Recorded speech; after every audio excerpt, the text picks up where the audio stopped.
Could your morning coffee be poisoning you? Every morning, millions lift their coffee cups without a second thought. They think they're starting the day with comfort, energy, routine. But what if that first sip was the beginning of something much darker? What if the coffee you trust is silently poisoning you? Big coffee chains aren't selling coffee.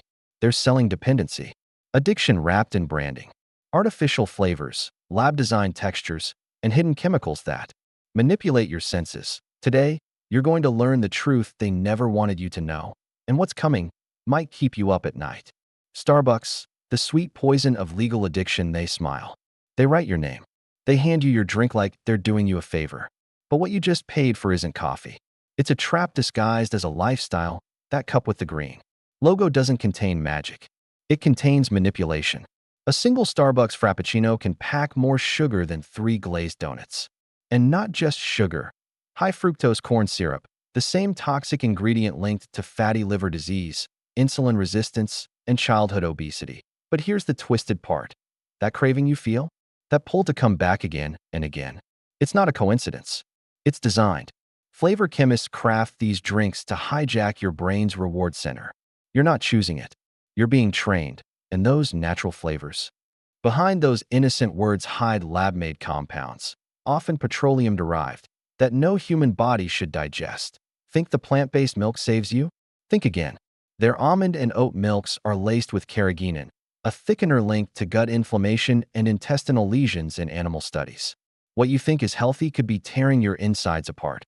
Even their simple brewed coffee, often made from beans sprayed with pesticides banned in other countries, linked to neurological disease. This isn't a pick-me-up. It's chemical. Dependency with whipped cream on top. And if you think Starbucks is bad, wait until you find out what Dunkin puts in your stomach. Dunkin, coffee with a side of petroleum foam. They serve it fast, hot, and cheap. It feels familiar, trustworthy. But that cup from Dunkin has more in common with a chemical plant than a cafe. Let's start with their donuts. Delicious? Sure. But many contain partially hydrogenated oils, a direct source of trans fats, which have been banned or restricted in several countries due to links with heart attacks, strokes, and metabolic disease. The flavorings? Some are derived from petroleum byproducts.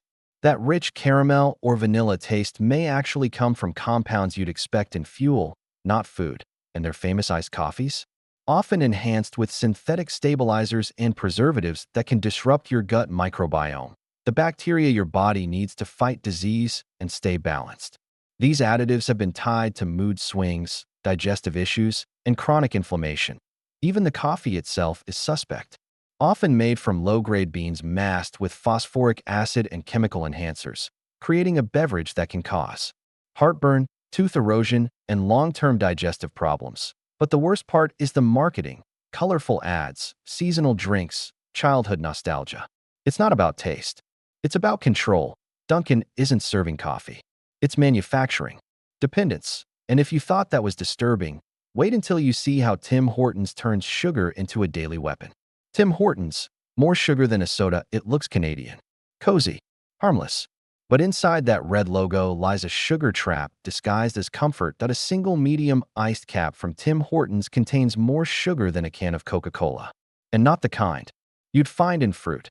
We're talking high fructose syrups, artificial sweeteners, and processed milk blends, all engineered to trigger addiction. Their donuts?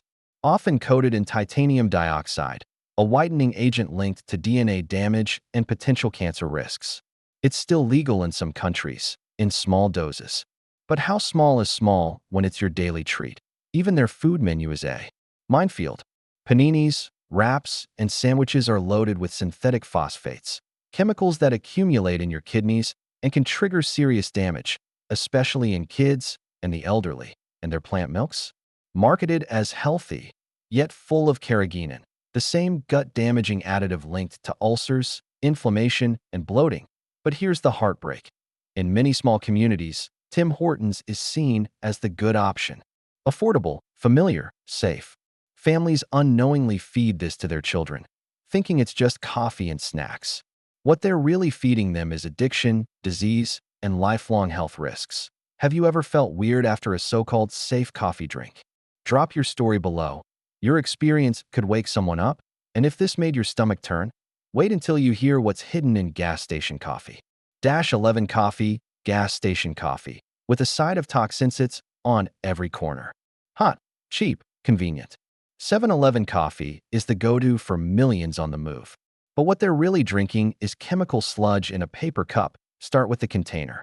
Many 7-Eleven cups are made from styrofoam, polystyrene, a material that, when heated, releases styrene, a compound classified as possibly carcinogenic to humans. That first hot sip could be delivering plastic-borne toxins into your bloodstream. And the lids? Often made with BPA, a known endocrine disruptor that can mess with your hormones, fertility, and metabolism. Every time your lips touch that lid, you're risking more than just a burn. Then there's the coffee itself. Brewed in massive batches, reheated throughout the day, and rarely monitored. The result? Oxidized oils, bacteria growth, and chemical breakdowns, turning your coffee into a microbiological gamble. To fix the taste, they add artificial syrups and creamers laced with propylene glycol, a compound also found in antifreeze, plus chemical preservatives like BHA and BHD, both linked to liver and kidney damage. And yet, this coffee is everywhere. It preys on the overworked, the underpaid, the exhausted. It's affordable, but the price is your health. This isn't coffee. It's convenience dressed up as comfort, and it's poisoning millions. And if you thought that was bad, just wait until you see how some organic coffee chains lie straight to your face.